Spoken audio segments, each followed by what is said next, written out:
Good evening. This is Wednesday, June 11th, 146 days until the 2008 presidential election.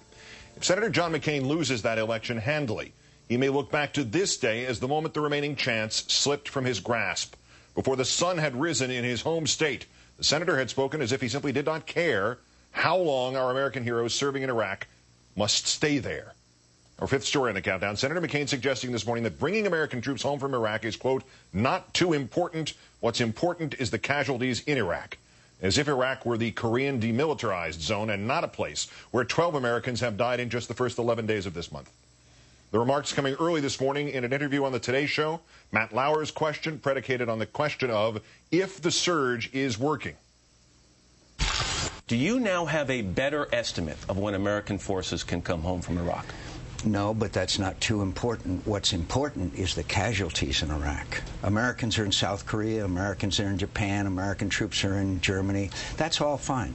American casualties and the ability to withdraw. We will be able to withdraw. General Petraeus is going to tell us in July when he thinks we are. But the key to it is we don't want any more Americans in harm's way. It wasn't too long before the McCain campaign attempted to clarify the Arizona Republicans' comment. Senator McCain has consistently opposed the timeline for withdrawing our troops from Iraq, and our friends on the opposite side of the aisle have a long history of attempting to twist Senator McCain's words on Iraq. Well phrased, except that it was Senator McCain twisting his own words on opposing a timeline for withdrawing troops from Iraq. Just last month, he had presented exactly that, a timeline for withdrawing troops from Iraq. By January 2013, America has welcomed home most of the servicemen and women who have sacrificed terribly so that America might be secure in her freedom. The Iraq War has been won. Senator Obama himself not commenting on his rival's statement, others speaking for him. In a conference call, Obama foreign policy advisor Dr. Rice, no, not that Dr. Rice, Dr. Susan Rice, noting that this was not Senator McCain's first trip to this rodeo. A real disturbing, even disconcerting pattern of confusing the basic facts and reality that pertain to Iraq from John McCain over a series of months. He doesn't know how many forces we have there, thought we were down to pre-surge levels. He's repeatedly, in a course of 4 days, confused Sunni and Shia. So this is troubling, to say the least, and it is reflective of a pattern of lack of understanding and lack of strategic depth that certainly runs counter to his claim of judgment and experience. The next wave of McCain damage control, threefold. Spin number one, another attempt to redefine what it was Senator McCain meant. Spokesman Tucker Bounds saying in his statement, John McCain was asked if he had a better estimate for a timeline for withdrawal. As John McCain has always said, that is not as important as conditions on the ground and the recommendations of commanders in the field. Any reasonable person who reads the full transcript would see this and reject the Obama campaign's attempt to manipulate, twist, and distort the truth. Spin number two, Senator Lieberman breaking with McCain's policy of not mentioning the military service of his son Jimmy McCain, a Marine corporal who returned from his first tour in Iraq earlier this year. Senator Lieberman saying it was outrageous for critics to suggest John McCain is out of touch, both because of his son's military service and McCain's own service in Vietnam. Spin number three, Senator McCain himself today in Philadelphia changing the subject to bad stuff Barack Obama said. Or if you listen carefully, bad stuff Barack Obama didn't say. Check for the reference to clinging to the Constitution, as if any Republican had done that in the last 8 years.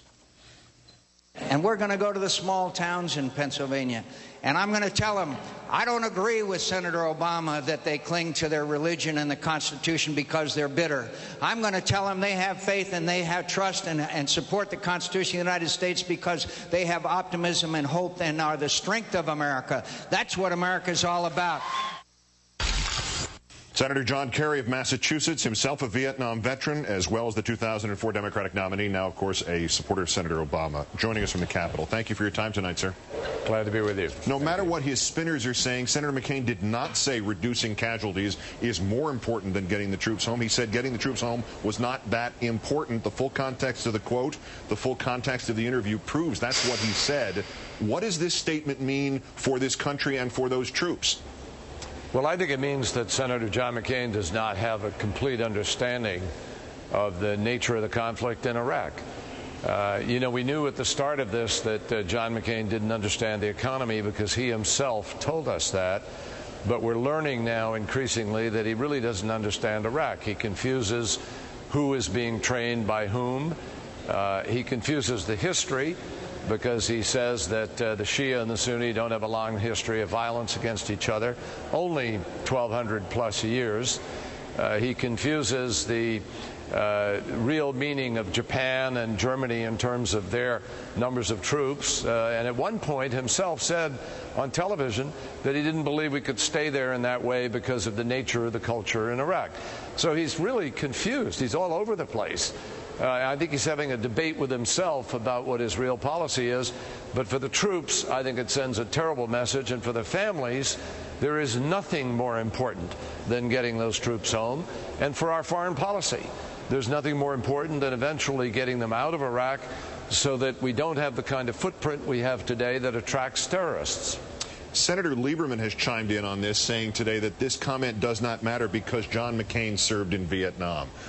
I don't remember that being the rule when you ran for president. No, not only was that not the rule when I ran for president, but the fact is the war in Iraq is very different from the war in Vietnam.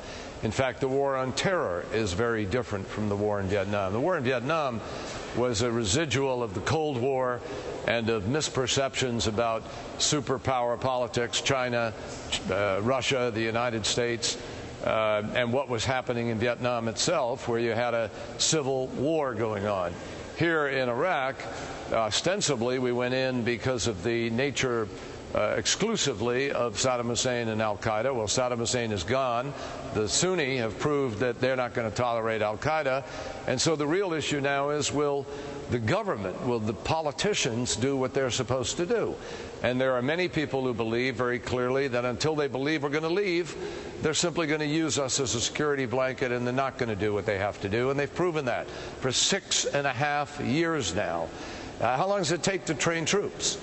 This is becoming, frankly, insulting to many Americans, and I think the excuses they use just don't hold water. And there is another issue, certainly, that's larger than just Senator McCain and what he said today. This goes to the heart of this war. It goes to the point that you made in 2004 and a point that you made in 1971. What Senator McCain said underscores the fact that more of our people are going to be among the last to die for a mistake. It means that, Keith. It means that for certain.